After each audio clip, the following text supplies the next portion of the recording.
Hey peeps! Welcome back to your Sweet Life channel. This is Maggie and the Salvadors bringing you to Japan. So before I forget, if you haven't subscribed yet, please do so and click that notification bell so you'd know when there's a next vlog coming. What to expect, requirements, and checklist. Here we go. We're going to Japan. You can apply sa visacenter.ph. Download nyo yan sa iOS or Android and go to the website of Universal Holidays Incorporated. These are the list of requirements. Huwag tayong ma-overwhelm. Normal lang yung listahan na to. We have to complete them to attach it to our visa application form.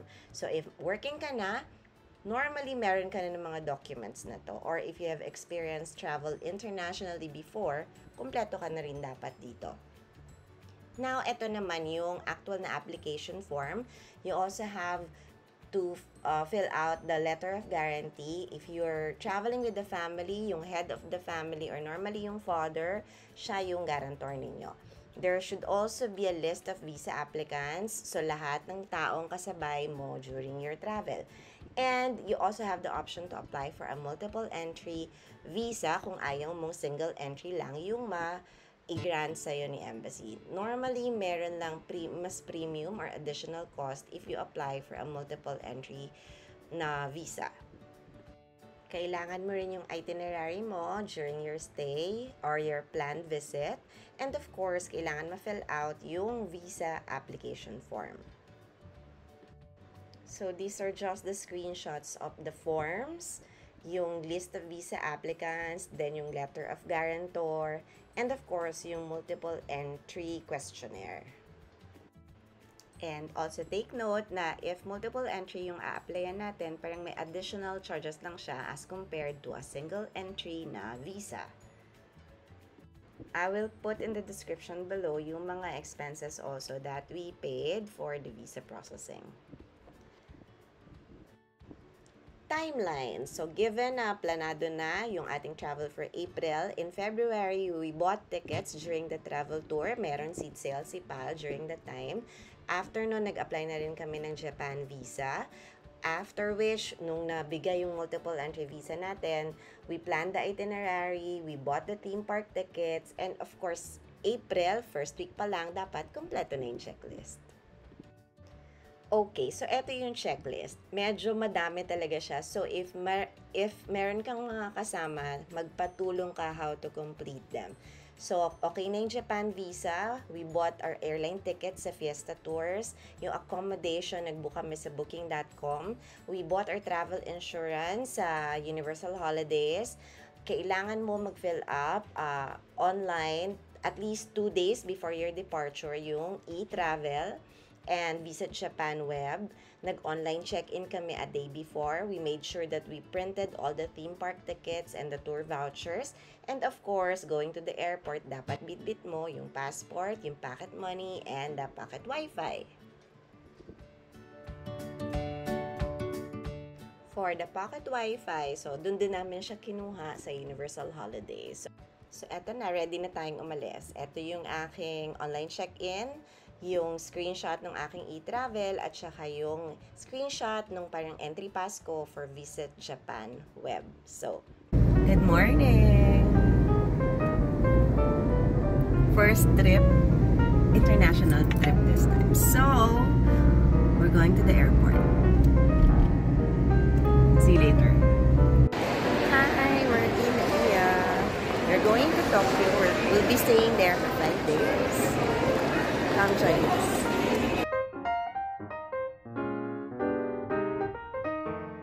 Flight time is at 2:30, so 10:30 pa lang nag-check-in na kami.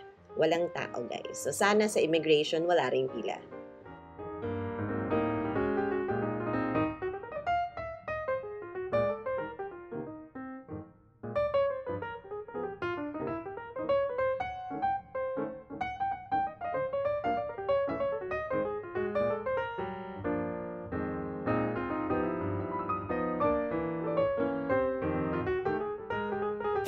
Boarding, it's around 2:15 and we will arrive in Japan by 8 in the evening.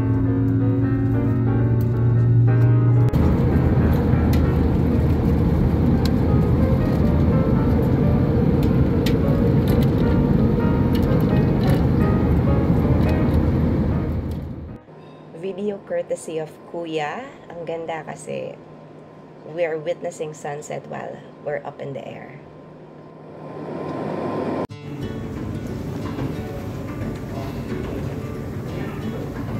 We're here. Papunta na tayo sa Immigration and Customs. Dapat meron ka ng QR code ng Japan Visa Visit para mas mabilis yung immigration.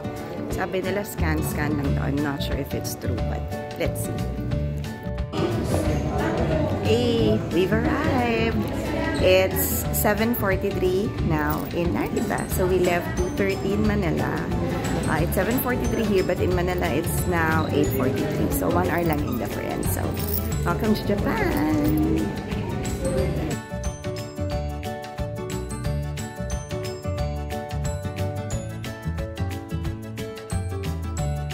We're here.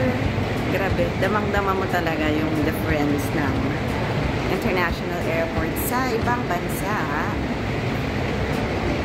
Still, walk later pa rin kasi I think it's around 500 meters from the arrival area hanggang pumunta kami dun sa Immigration and Customs.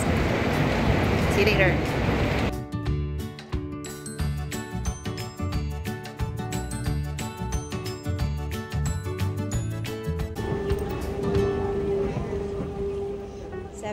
Degrees daw sa labas. Ang lamig. Exciting! So, tingnan nyo. Ang ganda ng murals nila. Ang cute! Hindi ko sila kilala, honestly. But, just looking at them, ang saya. Ang saya mag-Japan. So, we're here and successful naman ang paglabas natin ng immigration. Eto na, we're going to get our luggages. And first things first, pag nandito ka, magpapalit na kayo ng US dollars nyo or peso sa airport. Mas okay magpapalit dito kasi maganda yung exchange rate. Parang when we arrived, nasa 2.24 yung palitan. And then, nung nandun na kami sa Tokyo, ang baba na 1.8 na lang. So, for you guys, pagdating nyo dito na kayo sa airport, magpapalit ng inyong pocket money. Okay, so we're going to wait lang for our transfer. So we booked our transfer from Narita Airport to the hotel. We're staying at Sugamo Winko Residences. Sa Sugamo part siya. Binook namin yon via UHI kasi I didn't want to bring all the luggages sa train, sa stairs, sa escalator. Kasi total first time namang mag-travel ng the whole fam. So yung convenience muna yung inisip namin. So, see you in my next vlog. Samahan nyo kami sa pamamasyal dito sa Tokyo. Bye for now! So, before I forget, again, this is Maggie. If you haven't subscribed yet, please do so and click the notification bell so you'd know when there's a new vlog for you. Thank you for watching. Leave a comment if you want anything new that I can share next time. Truly appreciate you all. Have a sweet life, everyone, and be kind always. Bye!